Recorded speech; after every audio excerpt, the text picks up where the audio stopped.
नमस्कार दोस्तों, स्वागत है आप लोगों का हिंदुस्तान स्पेशल के एक और नए वीडियो में। दोस्तों, एक बहुत बड़ा अमेरिका की तरफ से बयान आया है और बयान ये है कि उसने धमकी देते हुए पाकिस्तान को ये कहा है कि अगर जो पाकिस्तान है वो हमारे साथ काम नहीं करता है या फिर जो रूस है उसके साथ अपना जो रिश्ता है उसको तोड़ता नहीं है और चाइना के साथ जो उनके रिश्ते हैं उसको कम नहीं करता, तो फिर हम पाकिस्तान को एक बड़ा दंड देंगे। दोस्तों, ऐसा पहले भी जो अमेरिका है वो पाकिस्तान से कह चुका है, लेकिन इस बार का जो बयान था ये इतना अग्रेसिव था कि ये कहा जा रहा है कि अगर पाकिस्तान ऐसा नहीं करता है तो फिर पाकिस्तान को एफएटीएफ के ब्लैक लिस्ट और पाकिस्तान में भूखमरी से कोई भी देश नहीं बचा सकता।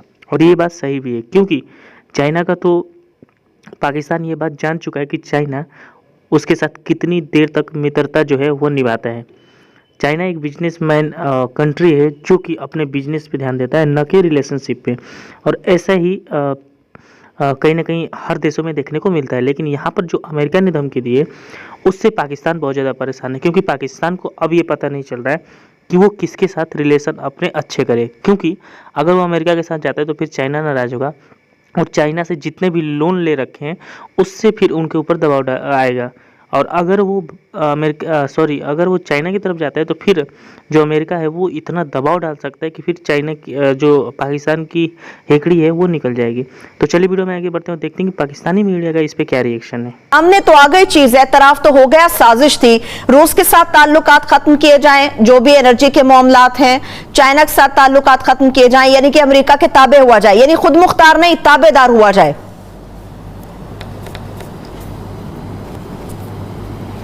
जी हाँ, और वो इससे पहले ब्रूस रीडल और यूक्रेन में पाकिस्तान हमायत करे अमेरिका की, इसमें उन्होंने कहा Pakistan is a difficult country. Madeline Albright कहती थी पाकिस्तान इज ए हेडेक, एक दर्द मिग्रीन। पाकिस्तान आधे सर का दर्द, आधे सर का दर्द जो होता है ना, आधे सर में जो दर्द होता है, क्या उसके लिए खास इस्तिलाह है? दर्द शकीका, दर्द शकीका शायद जी। तो वो बहुत तकलीफ दे होता है। और ब्रूस रीडल ये कह रहे हैं, ये कह रही है ना, चीन से ताल्लुकात खत्म नहीं, महदूद किए जाएं, रूस से खत्म किए जाएं और वहाँ यूक्रेन की जंग में उनकी हमायत की जाए। ब्रूस रीडल ये कहते हैं, जो बहुत इम्पोर्टेंट आदमी हैं, ये भी इम्पोर्टेंट हैं बहुत, कि अपना तकरीबन यही बात वो कह चुके हैं कि भाई पाकिस्तान को, एक तो उन्होंने कहा पाकिस्तान को गैर मुस्तहकम रखना चाहिए, दूसरा वो कह रहे हैं कि शहबाज शरीफ की मदद करो, माली मदद फराहम करो उसे फौरन। यानी इस हुकूमत को कायम करके वो पाकिस्तान को गैर मुस्तहकम रखना चाहते हैं। कैसी दिलचस्प बात है जी। खुद ये हुकूमत भी यही कर रही है, लॉन्ग टर्म प्लान कर रही है। नवाज शरीफ की सजा माफ कर दी जाए, राना सनाउल्लाह ने कहा, जो खुद मुल्ज़म है हीरोइन के एक मुकदमे में, और 3 साल में फर्द जुर्मी मालूम नहीं, पुरस्कार मामला है कि आयद नहीं हो सकी, क्या वजह है? वे मासूम थे तो छोड़ दिए जाते और कसूरवार थे तो उन्हें सजा दी जाती।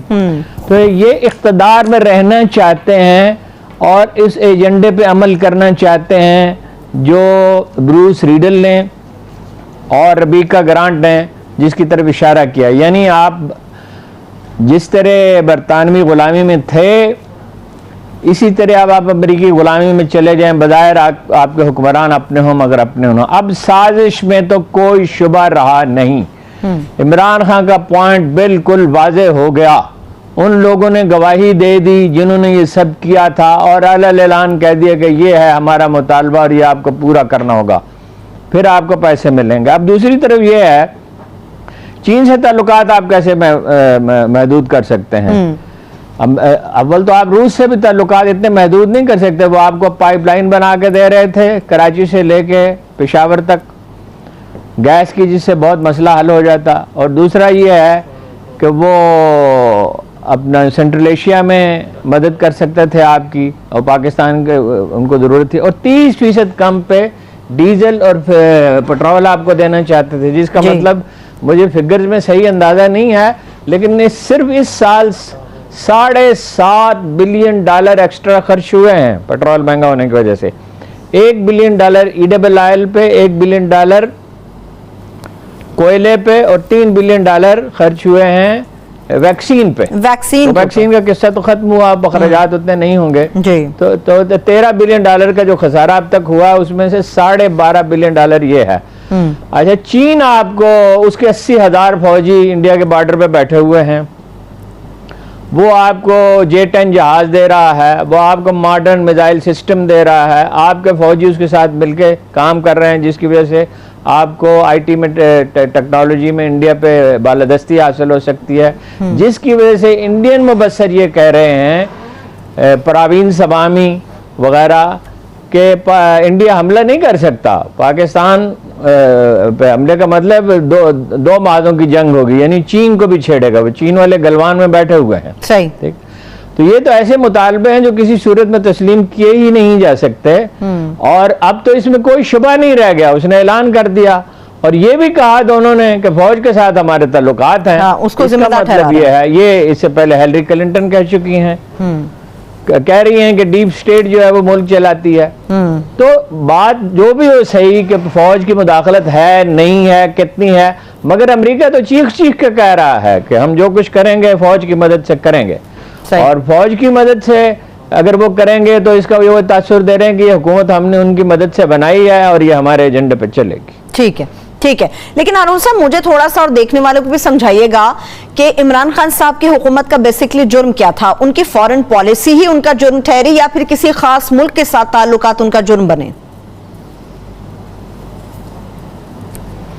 नहीं, फॉरेन खास मुल्क के साथ, रूस के साथ ताल्लुकात जो हैं वो उन्होंने कहा कि मत जाएं रूस, बिल्कुल वाजे कहा उसने, डोनाल्ड लू ने कहा कि वहां मत जाएं, वहां आप नहीं जा सकते, यूक्रेन में हमायत करें।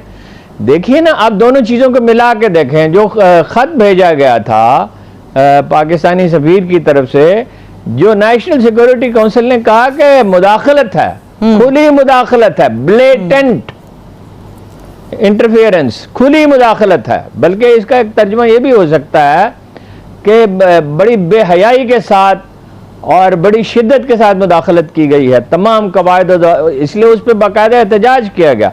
अब दोनों को मिला के देखें तो साजिश में क्या शुबा रह गया?